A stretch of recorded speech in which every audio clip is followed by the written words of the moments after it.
Welcome back, everybody. This is Mark Hapeman, the president of Kieri Solutions. I've got Logan Therrien here, who is our chief strategy officer, Matt Albers, who is the manager of our assessment practice, and Erik Gifford, who is the manager of our consulting practice.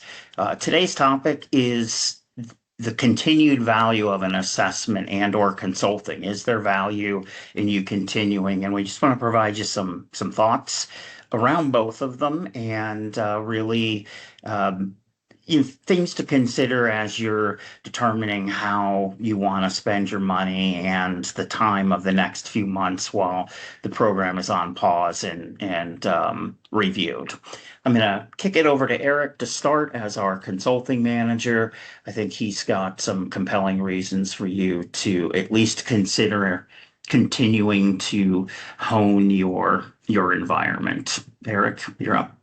Right. Yeah. So kind of circling back to a couple of points made in one of the earlier videos in this series that we're posting about this is what hasn't changed with the pause is the need to meet all the requirements. You still need to satisfy the requirements of 80171 R2, all the assessment objectives in the same revision of 171A. And you still need to, under the CMMC construct, do a self-assessment and submit that self-assessment through SPRS in the CMMC interface. You also need to maintain that legacy record under the 7012, 7019 structure where you had to self-assess and keep that up to date within 3 years. So those requirements have not gone away. So you still need to be compliant. And historically, like I mentioned before too, I can speak from a personal aspect of trying to implement this in a large engineering and manufacturing company where the pain points are often, you read those requirements, you read the assessment objectives, you go, what does this mean? What can I do to satisfy this requirement? Am I interpreting this right? And again, since having been here and working with, companies, whether they're a 10 or 20 person machine shop or a big conglomerate with locations that are making some really cool stuff for the Department of War, that kind of theme is consistent. What do I need to do? What does this mean? And that's where consulting consistently helps, because one thing I think that makes Kieri a little unique in that avenue is all of us here are CCPs, CCAs. Many of us lead CCAs, like Matt can attest to with his side of the team. And not only do you dip into a pool of, if you're engaging with us in consultants who know how to walk the walk, they know what those interpretations are and how to help you get there. We also have that depth of experience from the assessing side too that comes into play on consult. We quite often collaborate and say, I haven't seen this particular scenario before. Has anybody else? And somebody has, and we come to the table with a solution for a client to help them with a particularly unique seeming issue, to check that box, to advance their security and be able to meet the requirements and comfortably submit a self-assessment for either of those sections of SPRS. So Matt, I'll kind of turn it over to you and what you've seen too, as far as, not only formal assessments, but gaps and mocks that we conduct for clients and the feedback we get from them quite consistently. Yeah. I want to, my initial assessment experience was with DIBCAC, as you guys are aware. And then now, being out here on the C3PAO side, I have, experience on both sides of the way this is done. And I'll tell you this, when DIBCAC calls and says, we're coming to assess you, you're not going to be as prepared as when you call us and say, hey, I'd like to get prepared for an assessment. I want to be assessed. They're very different conversations. The assessments are also very different. And those DIBCAC assessments, when you haven't asked for them to show up and you're trying to scramble and trying to do all these things, we found it's far more expensive to try to prepare last second to get DIBCAC in the door than it is to do this slow, steady, paced, intentionally over a certain amount of time. And then, having the right people, the right consultants, things like that, or people assisting them in their assessment when it came to the DIBCAC one, those people, they did a much better job than those who didn't have assistance, who weren't prepared, or who kind of scrambled last minute to get all of this stuff together. I say all that to say that if you are intentional about your cybersecurity and you're doing things even at a little bit at a time, we found that those people who get assessed do a far better job, period. So I think there's a lot to be said about preparing, not just stopping and saying, hey, I've got day-to-day stuff to do, and this cybersecurity stuff was a lot. CMMC was tough. I've got other things I got to be dealing with. Got it. Makes sense. But those who continued to prepare always did better in an assessment, it seemed, from my experience. Logan, touch on the tools that we have and the value in having guidance and something that is very cost effective way for you to start building your program or improving the program that you have in place. Yeah, certainly. So, I kind of want to touch base on something, and I don't mean this this is actually a positive term, but you said tool. I got to bring up people first, right? We have people, right, with the experience, and this is if you're talking about cost effectiveness for an organization that is about to prepare to go through, validates a test that they're meeting compliance. Just go look at the CCA, the requirements to become a CCA. They have to go through 80 hours of training, right? So that's 40 hours of training for the CCP exam, 40 hours for the CCA exam, and then they have to take those certification exams, which shows they've been validated to know what they have to know to be able to go assess, right? What does the requirements mean? How do I need to look at this? What does different perspectives? What's a reasonable way of employing this? Right, and then beyond that, just by law, by 32 CFR 170, they have to have so many years of assessment experience, managerial experience, and cybersecurity experience. Right, so on the consulting side, you're getting all that experience. How long would it take you as an organization to go develop that internal team? Right, as somebody who has that job, would you have to hire somebody? And then how much would that take? How much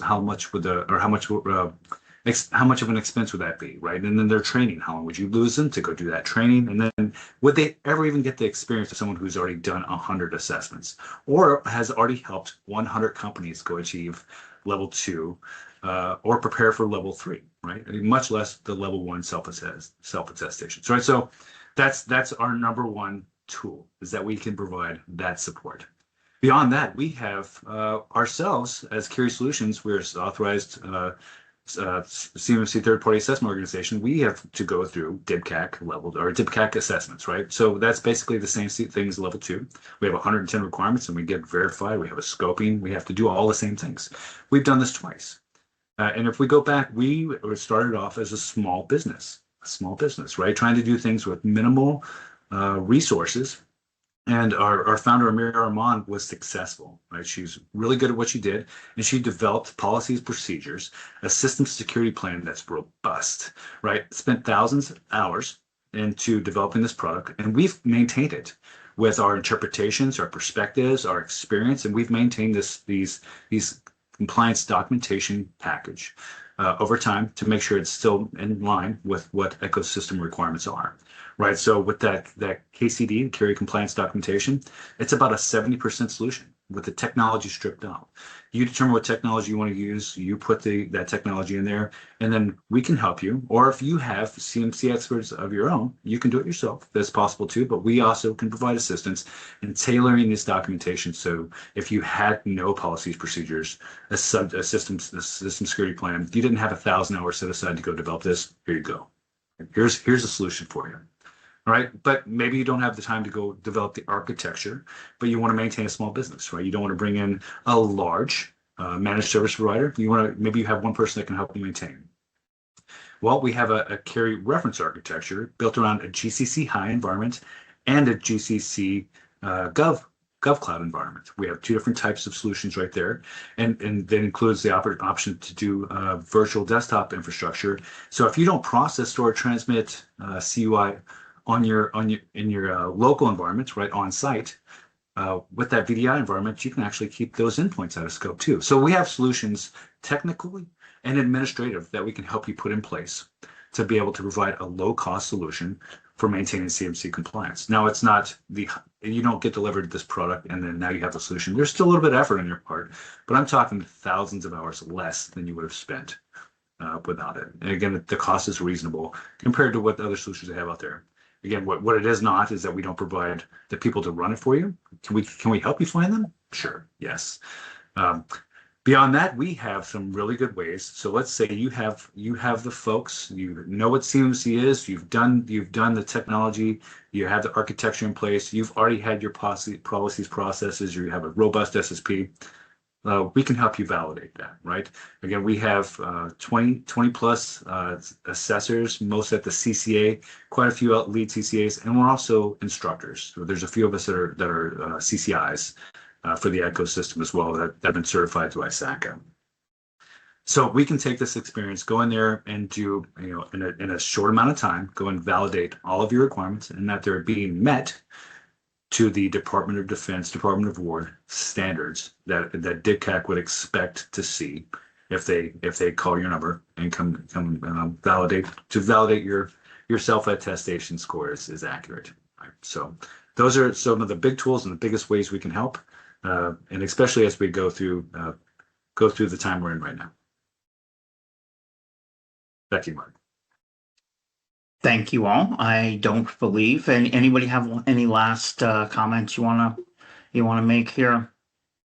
I think that just touching back on what Logan said, our founder founded the organization on NIST 800-171 consulting, built these tools to use specifically for CMMC preparation, but again, built on the 800-171 framework. And there's certainly an opportunity for you to take advantage of the pause to improve your overall 171 stance as an organization, because you are required to continue self-assessment. And I'm 100% confident that's not going away, regardless of what you may read otherwise about CMMC third-party assessments. The SPRS score is here to stay, carrying the same level of False Claims Act as it has to date. So give us a call, reach out at www.kieri.com. We've got folks that can talk to you. We can give you demos of the tools. And of course, if you're a subscriber, thank you. If you're not, click the subscribe button. Love to have you follow along, and we'll provide updates as we get them. Thank you.